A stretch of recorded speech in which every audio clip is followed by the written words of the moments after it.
Welcome to Go Behind the Ballot, a podcast where two Texas moms go on an educational quest to demystify Texas politics. Join me, Nicole Abshire, and my co-host Claire Campos O'Neill as we deep dive into the most burning issues, hear stories from candidates, and offer hope in these challenging political times. Let's saddle up and go behind the ballot.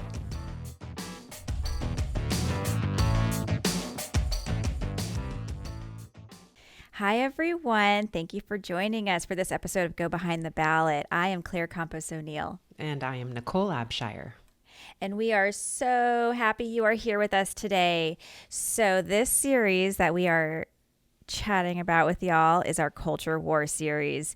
And we're trying to come at this with an open mind, really understanding what we're talking about when these hot button issues come before us. And today, something that is very much in the news that we wanted to wrap our heads around and have a better understanding of and language for is that around gender identity, or what we're hearing a lot of now, gender ideology.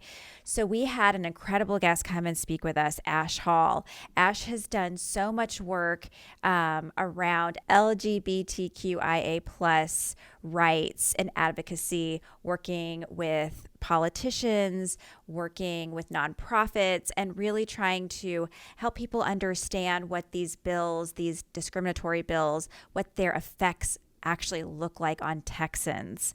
Nicole, what are some of the things that you're still thinking about after our talk? Well, goodness, there's so many things, right? I think maybe we'll start with what I really appreciate about Ash is that they are not interested in kind of hyperbolic language or kind of ranting. They are very much focused on educating and calmly discussing and trying to ease people's concerns or fears, and from a really patient and calm place. And so I just really appreciate Ash's tone and their willingness to share so generously.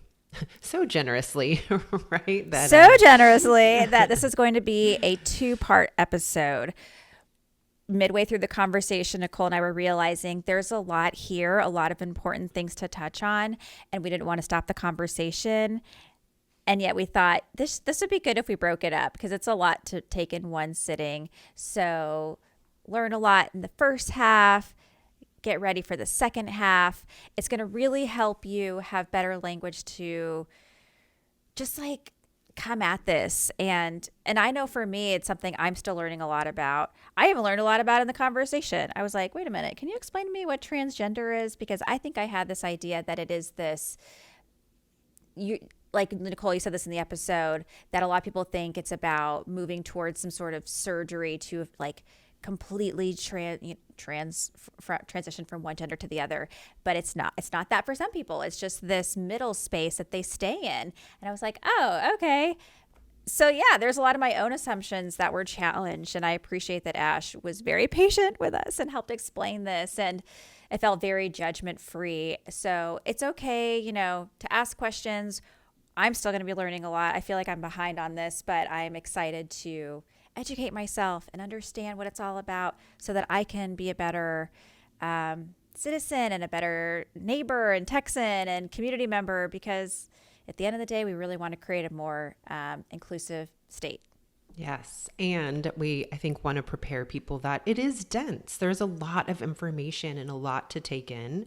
And so don't be intimidated by that. And I'd also love to encourage re-listening. If there's something that you feel like you missed and you couldn't quite get the first time around, I wouldn't stress over it. I wouldn't, feel bad about that. I would just really encourage maybe listen again and see if that next time it sinks in. Certainly reach out if there's something you feel like we could answer. But I think patience is something I'd really love to encourage in all of us. Being patient with ourselves, being patient with the information, and just taking your time. Mm-hmm.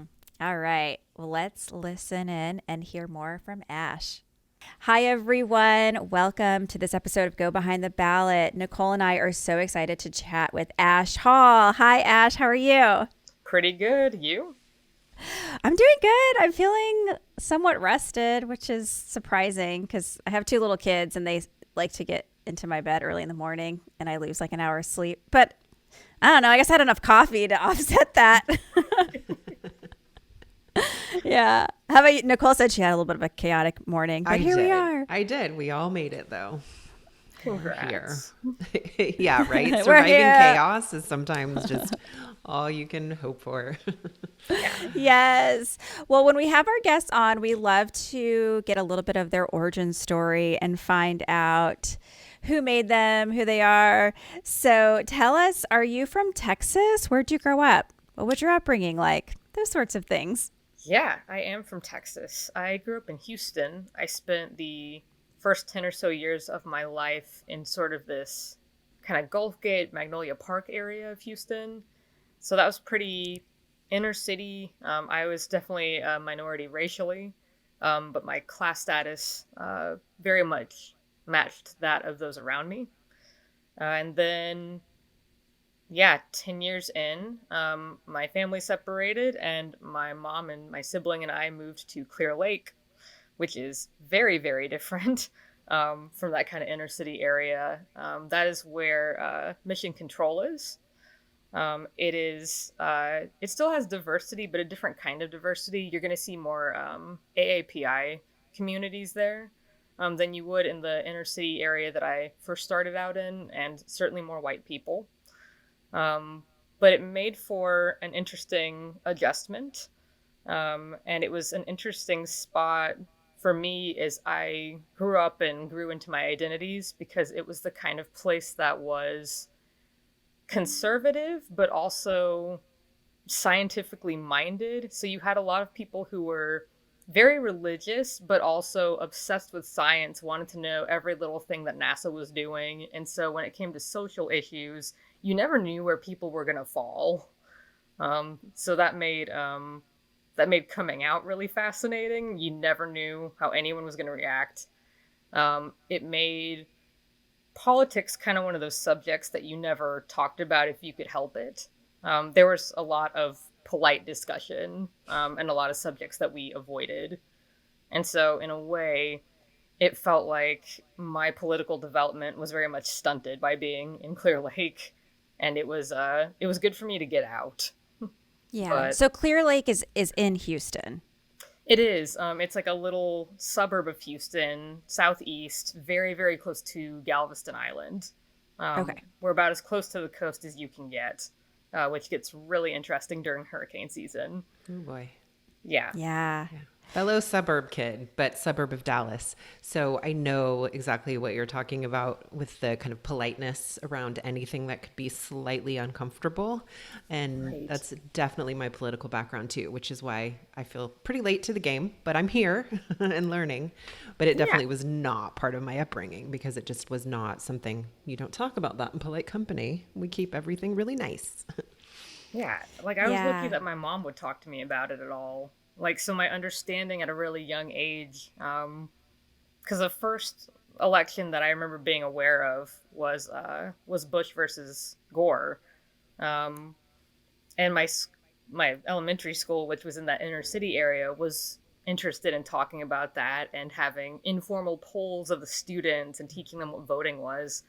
And I asked my mom about it, and she said, like, Al Gore was the person to go with, and basically that the Republicans were kind of this mean party, and the Democrats were the ones that were trying to help people.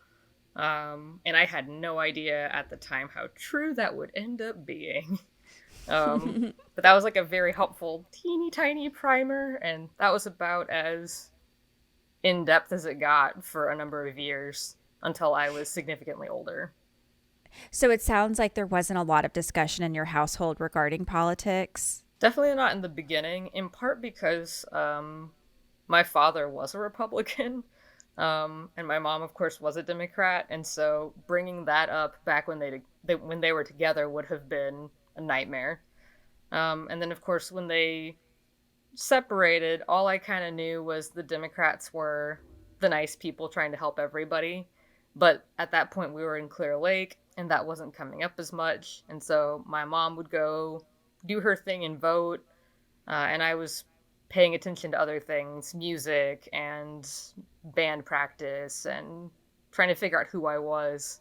So, yeah. Yeah. We're always, I think both of us are very interested in how your upbringing shapes how you think about politics now, especially if it's very different from where you are now to where you were when you were younger, or where your parents maybe were. So I'm always like, tell me what was it like? I'm curious about that experience. Um, Well, but so that yeah, does beg the question. What what is your political awakening? When did that happen and what did that look like? Yeah.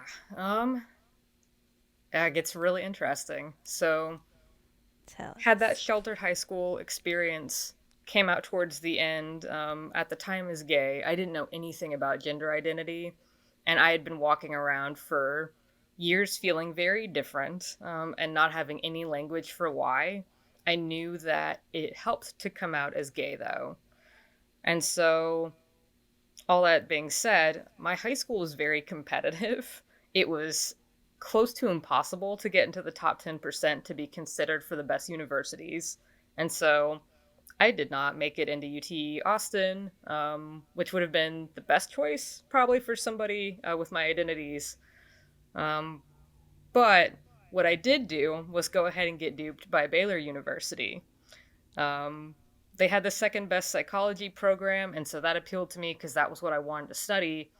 But when I went to campus and visited beforehand, they lied to my face and said that they welcomed LGBTQ students and they were treated like family and there was nothing to worry about and God loves all his children and all of that cute stuff that um, I now admittedly feel a little bit skeptical of when I first hear that from anybody. It's going to take a while, I think, to heal from that. Uh, And but I can I believed pop them. in and just say for people who don't know, Baylor is a Baptist university. It is. It's Southern Baptist. And as it turns out, not a very good place to go if you're LGBTQ at all. But I went there. Was I knew a can, few people can I there. ask you real quick, Ash? Was that because of like the professors, the faculty, the students? Like, where was that that lie? Like, where was it revealed that that really wasn't what it was? Oh, like when did I figure out it was a lie? Yeah, from who? Like, was it all angles? Did you feel like there was any acceptance from anybody, be it students or faculty or anything like that? There was some, which was how I ended up surviving because I had to stay there for a year before I could transfer out. Um, and thankfully, I did find a number of folks who were actually supportive. The thing that made it tricky was Baylor tried to make it as hard as humanly possible to have any sorts of discussions like that. If they caught you on their server having a discussion like that and you were a professor, you could be let go for it. If you were a student and they caught you trying to organize around that, they put you on a list of students that they would monitor more closely, and they would wait for you to break some sort of university rule and use that as an excuse to let you go. And so when you say like that, you mean like just any kind of discussions about LGBTQ issues? Yeah, and the Is more that it took on a tone of organizing, the worse off you were. So, couldn't do any of that, but my biggest frustration was I couldn't even find anybody for the longest time. It took me months to find somebody else that identified the way that I did. And so, in the meantime, I had allies. A lot of them were very quiet and didn't necessarily want to talk about it, which is a whole lot. When you're newer to an identity, like, of course you want to talk about it. So, that was really hard. I eventually did find kind of a group of misfits on campus, who I could talk to more about it. There was like one person in our group who was not okay with it, but it makes sense when you hear the makeup of this group because I got to be our queer person, and then the rest of us were two Catholics, a Muslim, and a Calvinist. Mm. And yeah, in the end, it was the Calvinist who was not so cool with the LGBTQ piece. Everybody else was great. So yeah, that ended up helping quite a bit. And I was also able to come out to a number of my professors. and that helped quite a bit. In particular, English teachers. That's always kind of been a safe space for me. Bless all the English teachers. Um, yeah, they were really helpful because I could get feedback on little written assignments that just had notes of support on them and stuff, and no one could see that in the system. So they were safe, I was safe. Yeah, wow. So it sounds like it was the administration that said, no, no, you'll be good. And then kind of flipped that on its head once you were actually there. Correct. Okay. Yeah. In fact, the year that I was there, they hired Ken Starr to be the president of the university. And Ken Starr is known as being the lawyer who defended Proposition 8 in California, big anti gay law against marriage. So, yeah, just Wow. hell of a year to be there. So what Got out. happened after Baylor? Yeah. Yeah, so I got out as soon as I could. And by the time I had, the administration and I had been fighting each other about me leaving because my grades were very good and it made them look bad that I was leaving. Um, and we'd gone back and forth about whose fault that was that I needed to leave, things like that. Uh, So this by the sounds so time bad. I know, I'm just Uh, like, And at you such a young literally. age, I can't imagine going through this at 18, 19. Yeah, it was wild. I was just like, why are you telling me to stay here and suffer so this school can get better when you literally have more power over it than I ever will? Um, so yeah, by the time I left there, I was furious and a little traumatized, and I desperately needed to have some agency over my own life. So I got to UT, immediately joined like all the LGBTQ groups that I possibly could, including an advocacy group, and I started to like find my footing there and find my voice. And what ended up really getting me into politics was we did a lobby day with Equality Texas. First time I had ever been to the state capitol, first time I'd ever talked to lawmakers, any of that. And I found that not only was I pretty good at it, but I liked it a lot. And so, where I think a lot of students were happy that they did that and then went back to doing other kinds of advocacy, I kept going back to the Capitol by myself to keep meeting more people and keep learning about the system. And that ended up being the big political awakening for me. So it comes down to the difference between Baylor and UT and what options were available and what community was available. That I hear that thread, right? I definitely hear you were able to find a community. Um, the other thread that I wanted to point out is like how your fight, I guess, against sort of institutions. And then you finally landed in an institution where you could find a community. And then I also am fascinated by the idea that you did that work at the Capitol and then kind of kept coming back. Like that really also was an awakening for you. But similar to so many other stories that we've heard, and I think that Claire and I share, it's that personal connection, right? There's almost always that thing within each of us that is incredibly personal and that really animates our need to make change, right? And to be a part of change making. And thanks for sharing that. Yeah, absolutely. I know it's a bit of a longer story, but sometimes the origin stories turn out that way. yes. Well, and it's good to know because it very much informs I think the motivation of why you do what you do. Because having gone through this experience of being somewhere that was very oppressive, sounds very patriarchal, and Yes. being like, this is not benefiting me, making me a stronger, better, more whole person. And once you see that, it's easier to see it in other places and find other people who can help you fight against it Right. so that other people don't have to go through that, Yes. hopefully. Yeah. So then tell us how your journey into politics kept going and going. What was your first, I guess, official job in politics? Official job. Or unofficial. I think the first like unofficial thing I did was I joined Anise Parker's reelection campaign as sort of part of this program that was dedicated to teaching young folks about how campaigns work. And so it was an unpaid thing, but you learned a whole lot while you were there. and And you is got to learn Anise about. Parker for mayor of Houston? Is that Yes, the campaign? correct. Okay. Yeah. Um, and that was wild because I didn't guess at all that they would be interested in me. I had pretty low self esteem as well, so there was that playing into that. Um, but I applied one day, and then literally within hours, they called me and said that I was exactly the kind of person they were looking for. So that was exciting. And yeah, then I got to learn what a campaign is like. I learned about how part of what a public servant does when they're being a public servant and not a straight up politician is actually asking the people they're supposed to be helping what they care about and how they're doing. Um, and so we made a lot of phone calls to Houstonians asking those questions and taking notes, and then we would forward those along so that way the mayor and her folks could go ahead and help people out.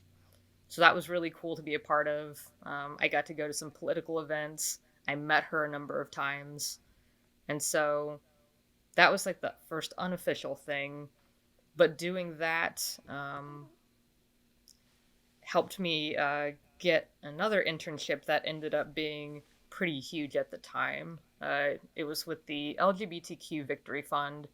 It was the first year that they had launched their congressional internship program for LGBTQ students across the nation. And so, depending on the semester, they would take 4 or 8 students at a time from across the nation and put them in congressional offices. And it was very hard to get in. Um, I did not feel like I stood a very good chance, but I got extremely, extremely lucky. And I not only made it in with 7 other people who I got to learn from all over the country, I got placed in Leader Pelosi's office. She was leader at the time. I know she's speaker now. I'm still very used to calling her Leader Pelosi. Um, but yeah, that kind of turned my world upside down because that was a completely different system from what I had seen in Texas. Um, Different kind of politics. It was a chance to learn about more issues because I was getting sent all over the Capitol for different hearings and taking notes and bringing those back. I was helping write speeches, all sorts of different things. And so it was kind of like being thrown from easy mode into like semi hard mode. Um, but it was fascinating. And it was actually at that point that I started getting asked questions like, would you ever consider running for office? Like, would you ever consider making a career out of this? And I hadn't really given that much thought at that point, but that was when I started to actually ask myself if I could see myself doing any of those things. So that ended up being instrumental in me staying in this line of work. So, That's yeah, that's interesting because it sounds like you were really drawn to the lobby day and kept going back to the Capitol and got into these other positions. And people were asking you, will you stay in this work? Was there something else that you thought you were going to do? Because it's to me, it seems like a natural progression that you would continue to grow in this yeah, industry. absolutely, right? I still ended up getting my major in psychology, and so the whole time all of this was happening, I still held on to this possibility that I would still go and become a therapist. And as I, evolved in my ideas of what that might look like, different kinds of therapy or specialties became of interest, like being a therapist for LGBTQ folks. But yeah, for a lot of my college career, I thought that that might be what I ended up doing. But by my senior year, I was fairly positive that would not be happening. So I just went ahead and got the degree. But at that point, because of my time in DC, I understood that your degree does not necessarily dictate what you'll be doing. So True. I kept going to the Capitol. Yeah, I have a history degree, and I am not a historian. Precisely. And yep, you just take Yeah, those skills, right? There's incredible skills you learn no matter what you study that are Hmm. applicable no matter what you do. exactly. Yeah, and I'm grateful I did psychology because there's a lot that I can see and a lot that I think it's helped me be able to navigate more easily in the Capitol. So I don't regret that at all. But the main thing that I tell mentees at this point when they're asking about their degrees is most places that are hiring just want to see proof that you can commit to something for 4 years. Yeah, I remember in some class I took in college. I think it was a philosophy class. I did not like philosophy, but I remember like two things from that class. He said like the whole purpose of college is to learn how to write well and speak well, and that's kind of it. And I was like, "Oh, that's why we're all here. Like you're going to figure out the rest in your other career or in your continued education." Yeah. So yeah, it very much illuminated like the reason you get that degree in the first place. So good advice. um, tell us a little bit about what is happening, since you're our political expert, around this discussion regarding ideology. I don't even know if that's the right word. It's the new thing, right? Or I could be wrong, but I It feel feels like the like the same new guy who thing. pushed CRT and critical race theory as this horrible beast has now termed gender ideology as the next arena that he's going to light up folks and make such a hot button issue. But anyway, Ash, what would you say? I mean, certainly calling it gender ideology is new. The attacks on trans people are not quite so new. I mean, at least personally, I started seeing bills attacking the trans community probably in 2015 was the first time that I became aware of it in Texas. But I'm sure there were times before then where there may have been the occasional bill that was specifically targeting us. I just wasn't deep enough into the Capitol yet to know about it. But I do know that by the time I was a fellow with Equality Texas in 15, we were starting to see bills um, that were targeting trans people specifically in terms of bathroom use, in terms of public accommodations use, things like that. So the attacks aren't necessarily new.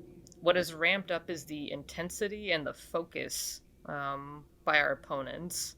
I think they have figured out that if they separate us trans people out from the rest of the greater LGBTQ community, it's going to be easier to take us down, which we've seen this with a lot of oppressors over, I mean, gosh, centuries, is the divide and conquer tactic.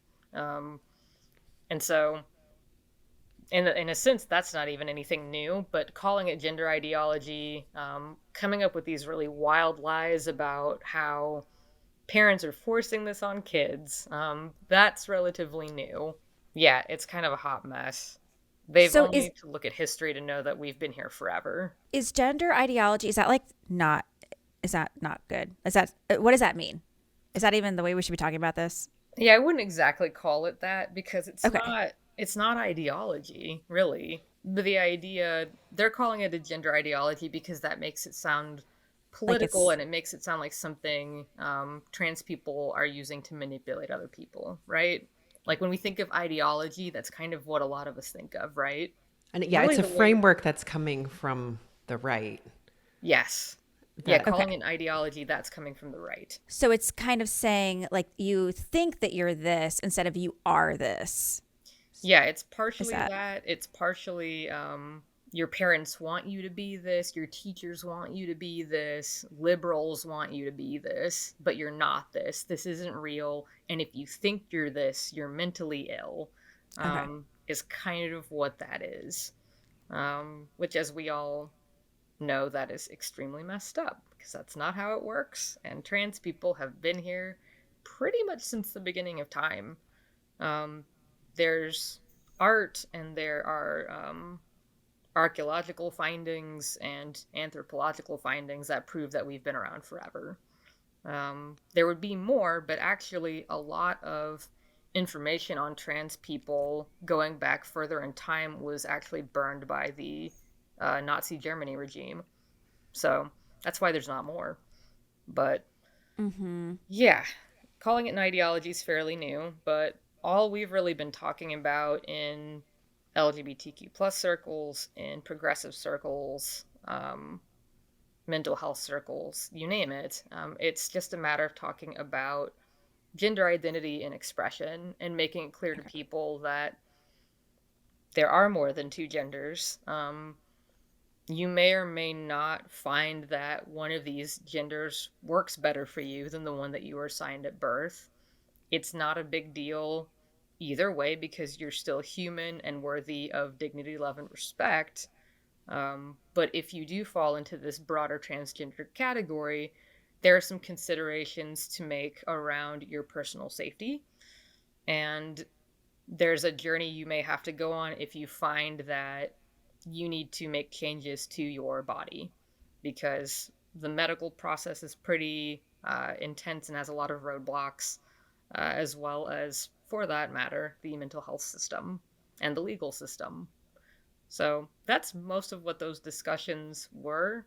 And it was making sure that young kids in particular, but really anyone of any age, just knew that this was a set of identities that actually exists. And therefore, if they were already feeling some kind of dysphoria or sense of otherness, that they weren't alone.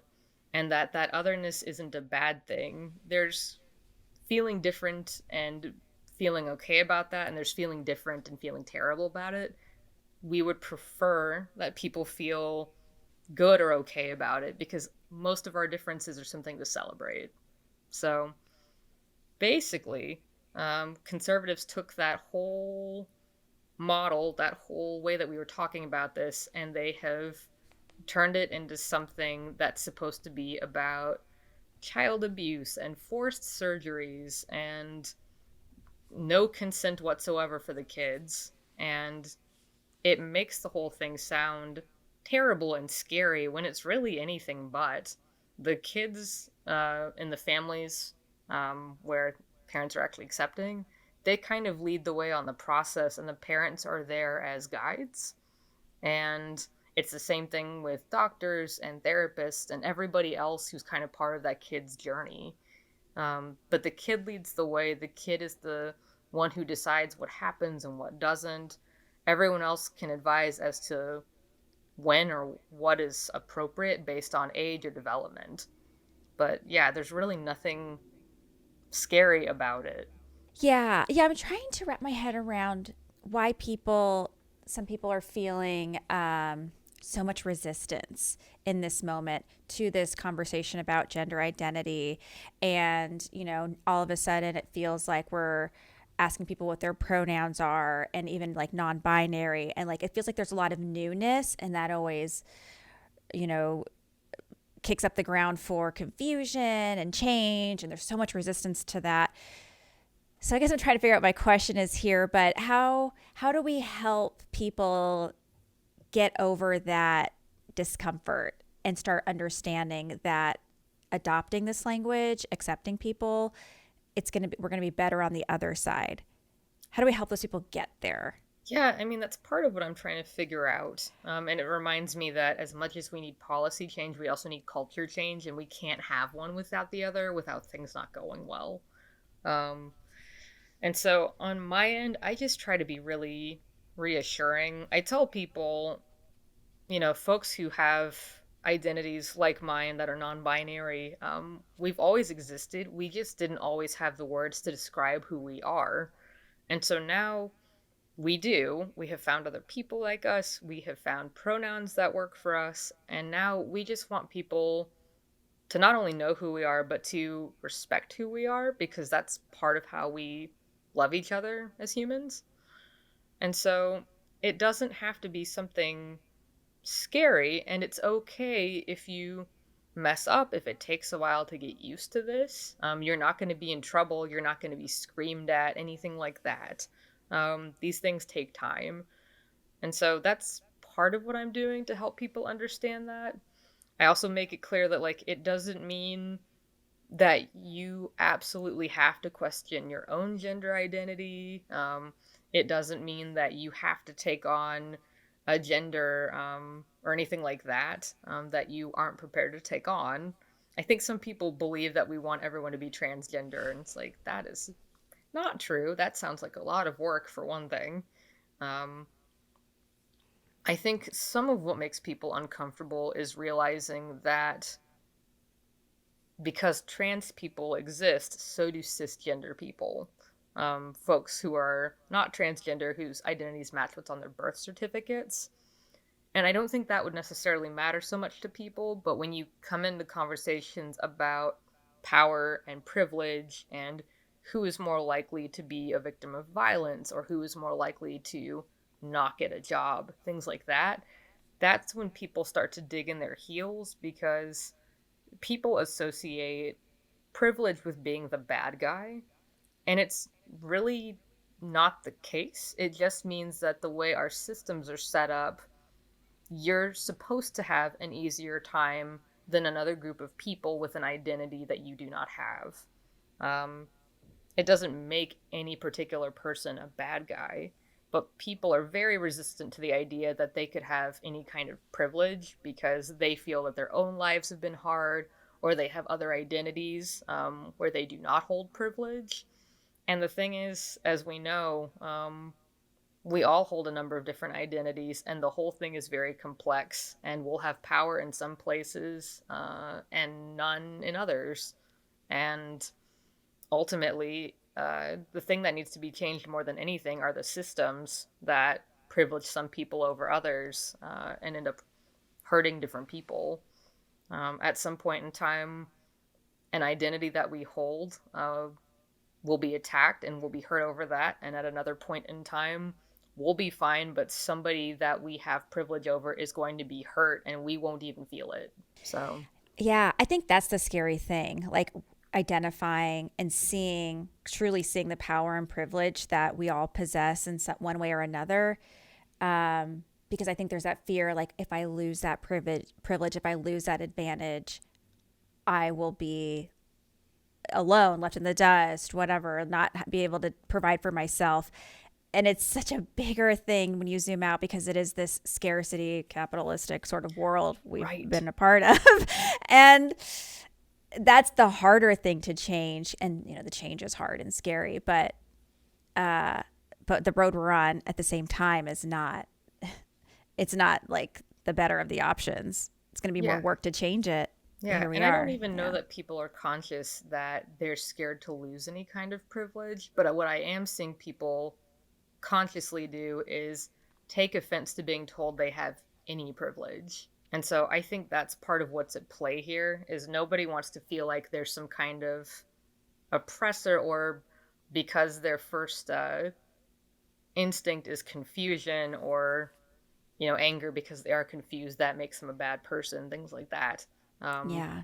People don't take well to that, but I mean, No. No. it's true though, like your privilege actually has no standing on whether or not you're a good or bad person. Your actions determine that. So So yeah, true. that's been the struggle, and I think I'm seeing a lot of resistance in particular from like cisgender women, especially cisgender white women, um, when we start talking about trans women, especially black trans women, and the particular struggles that they face. Because I think cisgender women, it's so interesting. There's this desire to overturn patriarchy for a number of them, even though some of the more conservative ones absolutely cling to the power they're granted by being with a man. But there is sort of this camaraderie that is found in having an oppressed identity. And I Mm. think what I'm seeing is a number of cis white women do not like the idea that they could have power over another gender. It flies in the face of this identity that they've created for themselves, especially if there's something of a victim complex there. Um, and so they're willing to gatekeep what it means to be a woman. They're willing to say that there are only two genders, that sex rather than gender is the only thing that matters.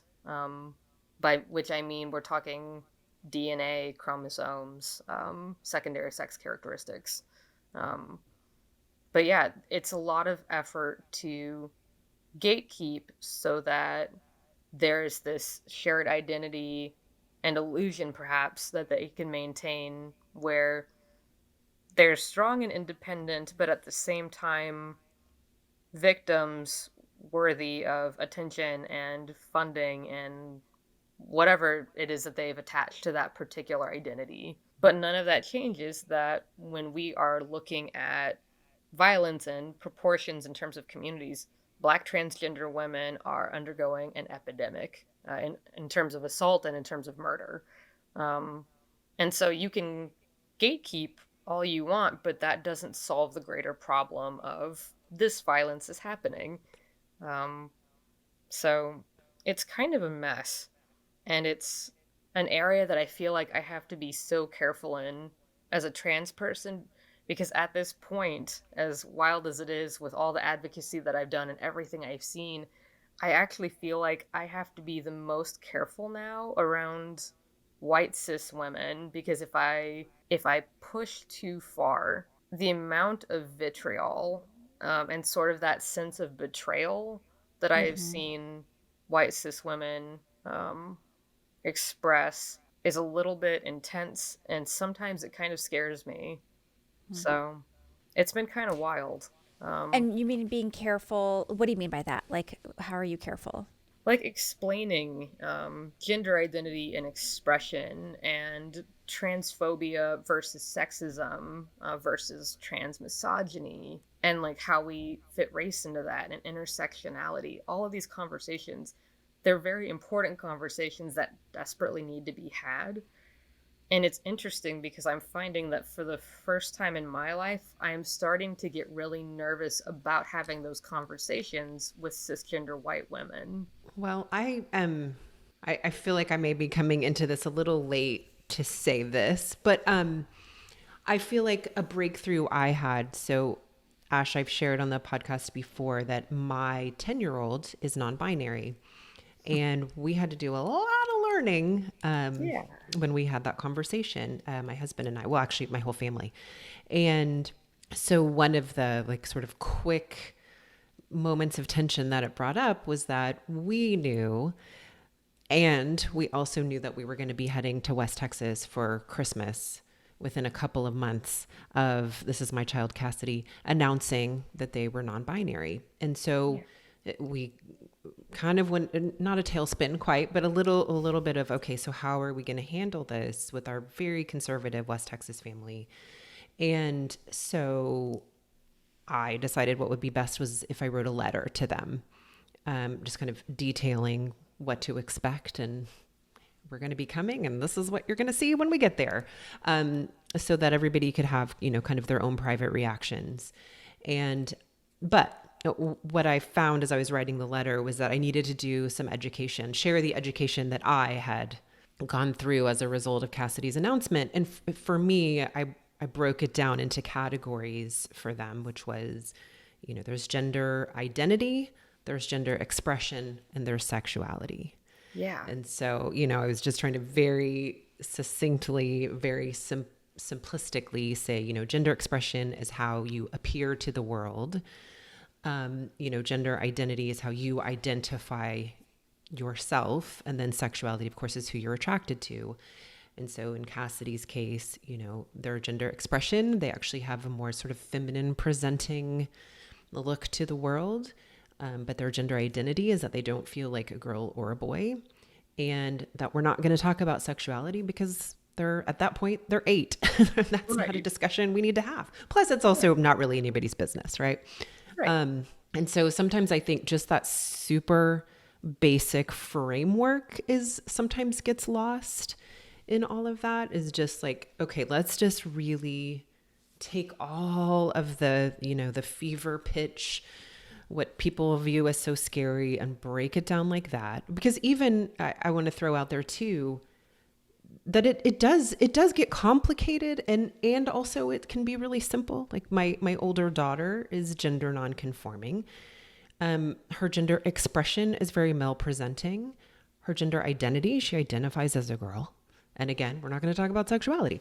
Right. And so it's like there's a lot of different combinations, but once you have kind of the basic understanding, my hope, right, is that then it doesn't feel so scary, and Right. that it gives you permission to make mistakes, and that it's okay. And people are actually very gracious about that.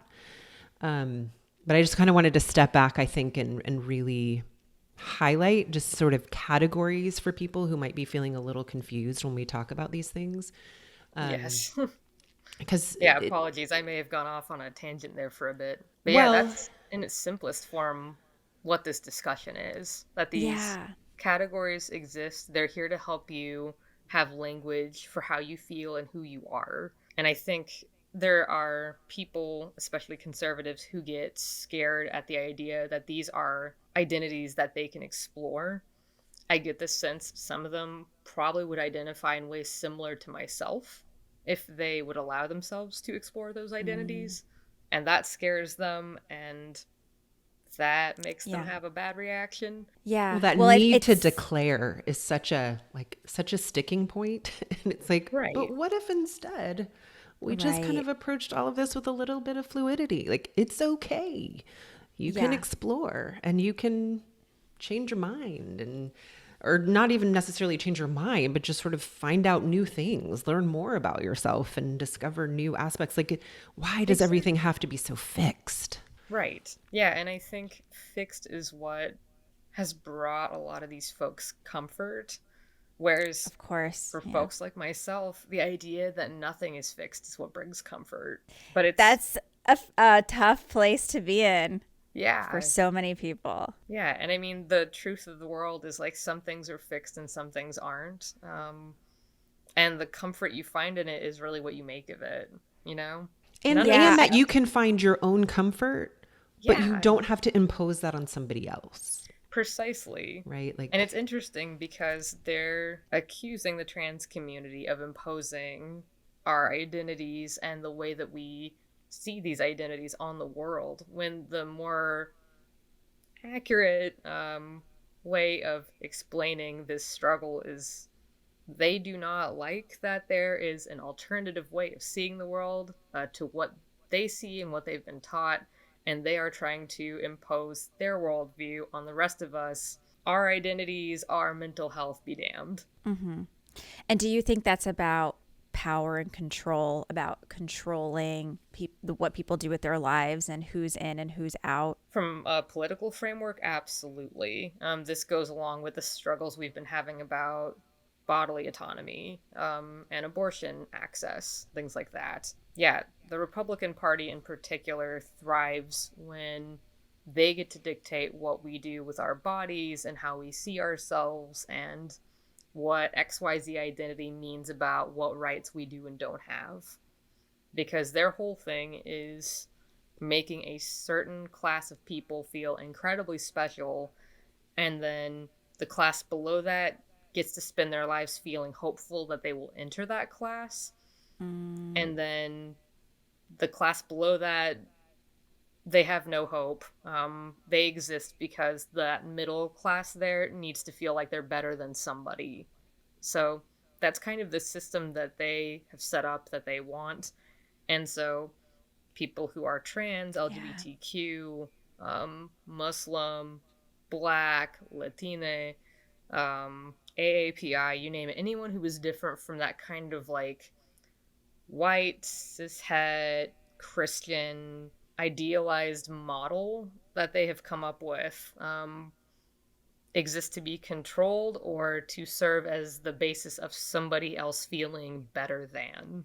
Yeah. Ah, Yeah, it's crazy because like this structure is a scarcity model. It's a pecking order, and yet the people at the top I would say they love that they really like to see themselves as, like you were saying, victims being oppressed. And it's like the upside down, like how can you believe in this totem pole and yet you're the ones on the bottom in your minds? So it's very strange, it but it's is. working for them.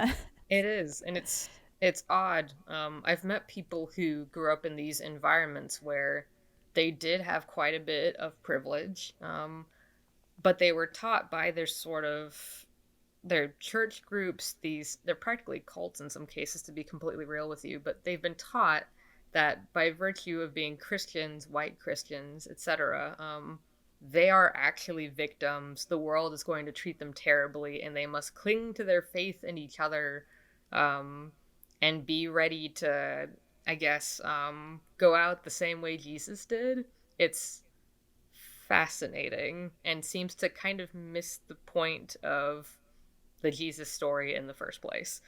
But yeah, it is wild. It is very much that upside down feeling of how can you possibly see yourself as being such a victim when you have so much more than so many people, when there's this Right. whole system that is designed to make sure that you are comfortable at the expense of other people. It's a Yeah, and wild yet thing to you watch. still don't feel secure. You still don't feel like the winner. So it's so broken. It is. Yeah, you're supposed to feel like you any day could reach the point of being like a Jeff Bezos or an Elon Musk, and at the same time be fearful that you'll lose everything. And so you stay Hmm. in this place of like hope and fear constantly and never feel fully settled. And that makes you easier to control. And it makes it easier for you to not pay attention to the systems that keep you in that bind. Yes. Thank you. That is something that's like, what we want to do this podcast is reveal those systems because they are very much at play. But we're so busy, like you said, caught up in these emotions that we can't even see it for what it really is. And then ask, how do we feel about this system? Do we like it? I don't like it. I think a lot of people, when they're really honest with themselves, will say, I don't like feeling this way. I don't like being spun around. And, I really want to solve these problems, but you can't until you name it, recognize it, confront it, and then strategize how to change it. Right. And then that's the next problem we run into is when we talk about how to change it, when we talk about creating systems that allow everyone to thrive and gives everybody the basics that they need to survive, then we start hitting those scarcity mindset arguments about we don't have enough to do that. And so this needs to be a merit-based system. We're one of the richest nations in the world, and we spend more on defense than just about anybody, and we have more than enough for everybody. We could easily end hunger in our own nation, not to mention other ones. Yeah, we don't have a scarcity of much of anything here but compassion. Ooh, say that for the people in the Yeah. back, Ash. Ooh, I'm going to be stealing that line, by the way. Yeah, y'all are getting me fired up. It's nice. Well, you know what we need to talk about, Claire. Well, are you going to move into something else? Should I? Go for it, Nicole. Well, we got to bring it home to Texas.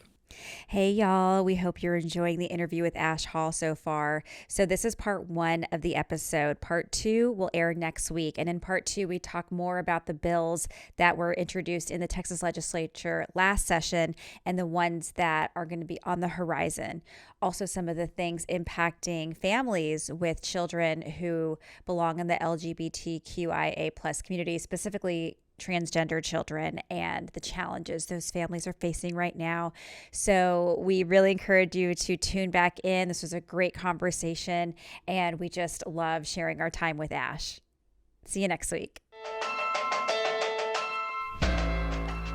Thank you, everybody, for joining me, Nicole Abshire, and my co-host, Claire Campos O'Neill, on Go Behind the Ballot.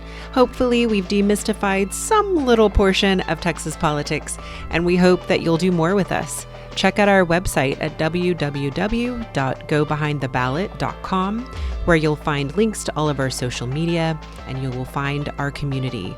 Let's join together and do more. We hope you'll let us know what is working, and we hope you'll join us next week. Thanks, everybody, and have a good one.